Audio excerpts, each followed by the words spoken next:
Chris Giannini back with another episode of City Stories and Disgruntlement Red Friday editions. Uh, we're going to go a little off of the schedule that I put out on Tuesday or Wednesday when the video was released. I mentioned we're going to go over a little bit of VA benefits, and we'll get to that. But yeah, it's been a crazy 2 days. Not just for me, but for other shipmates that I served with. The reason I'm bringing this up is for many reasons, but one is, well, let's just get it out of the open. I believe it was Wednesday night or Wednesday or Thursday early morning. I saw a post on Facebook that a friend of mine that I served with on the USS Boone, you met two of the folks I worked with, Tom Jacobs and Captain Roy Love, who we all worked with this guy. His name was Bryant Gauze. He was OS1 in the U.S. Navy. Great dude. When I checked on board, didn't really know a whole lot of people the first week because I was still settling in, checking on board, and getting to know my shop and all that stuff. A week after I checked on board, I met most of the crew, but this one guy stood out. The chiefs looked to this guy. He was a great leader. He's a good first class. On board, there's some give and take, little pitter patter arguments, stupid things, and that happens. It's just things happen on a ship, right? Wasn't until I went to New Jersey, that's where I picked up first class, where I picked up H21, and right around November 2012, I made for HT1. First phone call I got was from a buddy of mine, or my first class, my LPO, Aaron Lee. I almost said Oliver. I don't want to say Oliver Lee. Aaron Lee. He's the other OS1 that I still talk to every now and again. But right after I got that phone call, I posted on Facebook, "Hey, guess who made H21? How's that sound? Blah, blah, blah, blah, blah." And the first dude to message me, not like put like congratulations on the Facebook post, but he messaged me on Facebook. He didn't have my number. And he said, "Man, I knew you're going to make it. I knew you're going to make it. You're one of the guys that I, thought we were going to make it on the Boone, but never did, just for whatever reasons that was." He said, "Yeah, man, congrats. I'm here if you need me." And that's how we continued our relationship. I said, "Hey, man, how do you deal with a situation like this?" He was like, "Hey, just blah, blah, blah, blah, blah." And it worked. A lot of his leadership skills and values I still try to implement. Not all of them, because I've learned certain things throughout the rest of my career, but some of the things he taught me were, still hold to this day. This guy was amazing, dude. But anyway, the reason why I'm going off of schedule for this show is for those vets out there.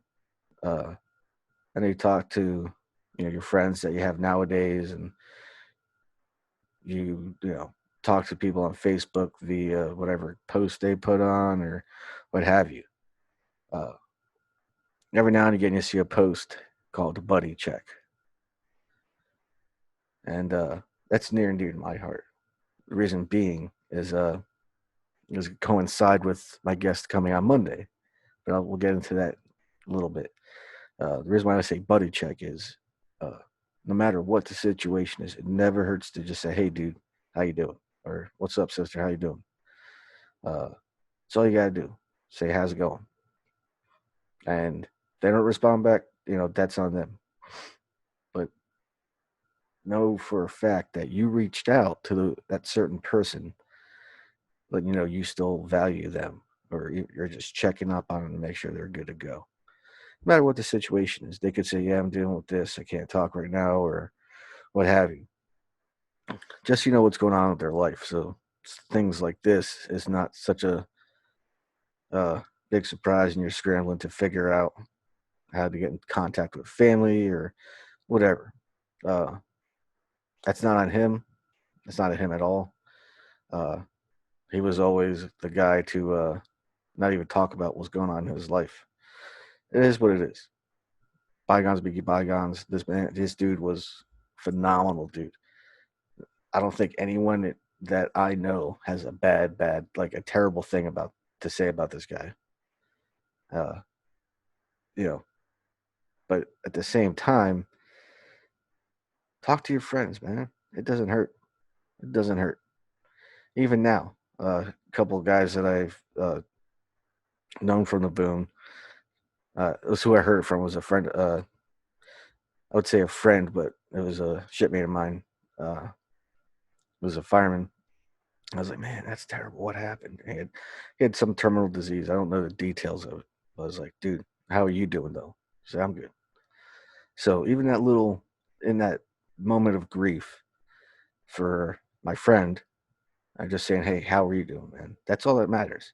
Do a buddy check. No matter who it is, you don't like the person or whatever. Talk to the motherfucker. You know what I'm saying? Excuse my language, but it doesn't, you're not wasting energy just saying, hey, man, how's life going? What you up to? That's it. That's all you got to do, man. And the reason I say that, because I'm having another guest, not from the Boone, uh, but one of I consider my actual brother. Uh, I am an only child, so don't have many siblings at all. I got close cousins uh, who I consider brother and sisters and stuff. But this one dude, uh, Dan Apollo, he's now a police officer up in Massachusetts. Uh, he's gonna be my guest on Monday, and we're gonna get into a lot of things. But the one thing that I still love about this dude is if you don't know about, well, I don't think I even talked about this. Back in 2013, in August, this month, right? Uh, August 20th to be exact, around 10 o'clock ish, 10:45 ish. I was working on a aluminum boat. We did oil spill recovery when I was in New Jersey, working port ops. I was cutting a hole in the deck, the plasma cutter, and the boat exploded. I don't want to go into too many details about this because you don't really need to know the exact details. All I just know is the boat blew up and I was on the boat. It was in the boathouse. It wasn't in the water. So, uh, broke all the bones on my right side. So I broke my arm, my ribs, and collapsed my lung, all that crap. This one dude, Dan, he was the first person my mom saw when she got off the elevator in that hospital in New Jersey, and was like my brother to her. It was like her son, and it's the best thing you could ever say. He my mother knows him from we went to Poconos a couple of times snowboarding. The first time we went was for my oldest daughter's birthday. She was staying with my mom for about just hanging out with mom. That was her 6th birthday, and the first time Dan's ever been on a snowboard. And he's like, "Hey, let's get Anna on a snowboard." I was like, "Hell yeah, that'd be dope." And I think we worked it out to where I forget, was it Shawnee Mountain? I think it was, and we used our veteran discount stuff they had there, and it was pretty cool. We got to go took my daughter snow tubing, but it was also my daughter's first time on a snowboard, and it was the funniest thing ever. He said, "Hey Dan, stay at the bottom. I'm gonna take Anna up, you know, and take her down the bunny slope or whatever." And she went down, no problem. She went straight down. She just went bullet down, Dan caught her and good to go. But yeah, it was about 6 months, or no, about 4 months after the explosion. I was still going through physical therapy, occupational therapy, and all that other shit. And I was at a point in my life, a low point where I don't wish on anybody, but I was considering killing myself.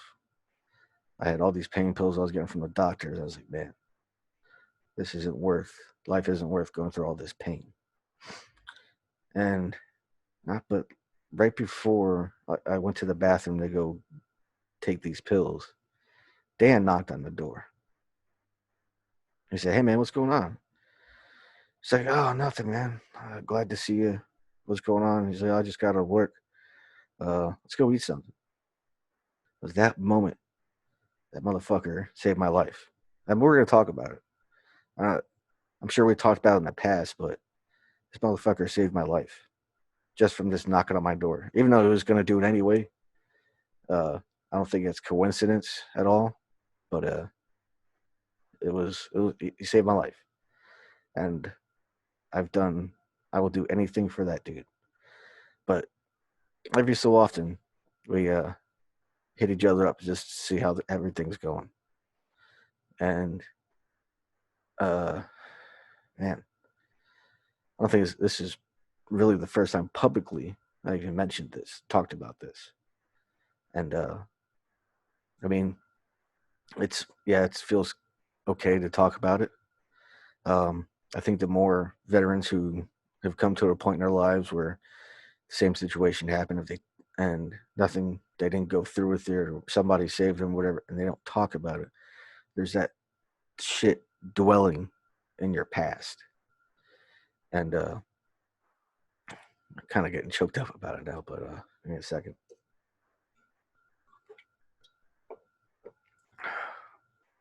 Yeah, like I said, buddy check. It's a thing I saw on Facebook, but whether you're served together in the Army, Marines, Air Force, Navy, Coast Guard, even if you're with that dude for you became friends with him the 4 years or however long you served, hit a motherfucker up on Facebook or whatever social media device you have. Even if you have their number, shoot them a text. If you don't want to call them, if you don't like calling people, which still today I would prefer calling than texting, but that's just me. Even as just to say, hey man, how's it going, or hello, or hey, what's up, man, or whatever. Just take the time out of your day. Doesn't have to be like a weekly thing. Just some point during do it every month, once a month. Make me that promise and do it once a month, and you never know, you might save your homie's life, or just to say they're still alive or how's things going. Maybe you guys can, if he's looking for a job and you know somebody, whatever, just to make that reconnect. We got. You know what I mean? We're the only people who can say that you've been through hell and back. So make me this promise and talk to a brother, talk to a motherfucker, and say, "Hey, man, what's up, man? How's life? You know." To this day, Dan still goes, "Man, I'm so jealous of your beard." And this, I'm like, well, I don't think you can have a full-grown beard. 2 years, 3 years of growth beyond a city's police department. At least I don't think you can, especially with my knuckle tattoos and all the other stupid stuff I did. But yeah, thanks for watching, and I really appreciate you guys taking the time out of your day to watch my stuff. This will be a short video. I know my interview with Mr. Love was kind of long-winded, but in itself, it's a good video. Like I said, buddy, check them out. Make sure your friends are doing okay. Make sure your shipmates, your battle buddies, your what the hell do Marines call them? Devil dogs, whatever. Air Force, I think they call them wingmen. And I'm not even talking about coasties because that's not appropriate. In my opinion, I don't know what coasties call each other. I mean, I could say something, but it wouldn't be politically correct or whatever you fucking want to call it.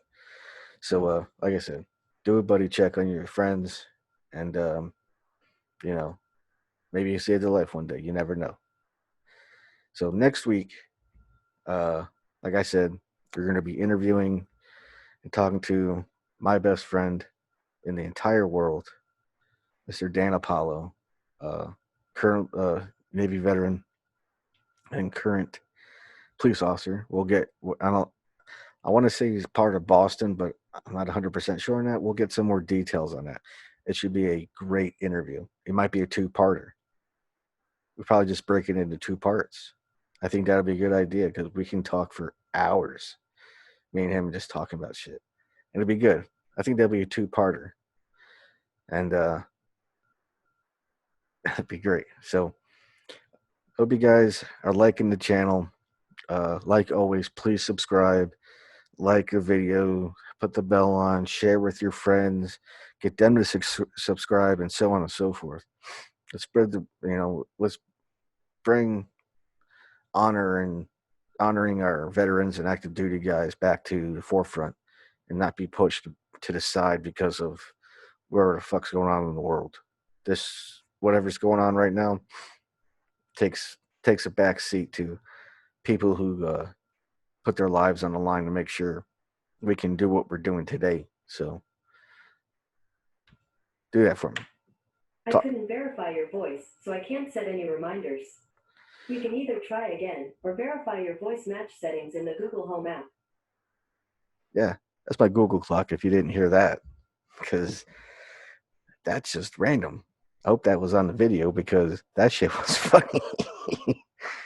The last episode, I knocked the microphone around, and now we have the Google clock saying what's up. I think I'm going to plug that thing and throw it in the garbage because it doesn't do shit. All those things, whatever. So, subscribe, like, share, talk to your buddies, please. I try to do it almost every day to friends, just to shooting the shit, talking, making jokes on Facebook, whatever. That's all it takes. Just to make sure they're doing. All right. Thanks for watching, and tune in or be ready for Monday's video because it's going to be a fucking hilarious interview. Thank you very much.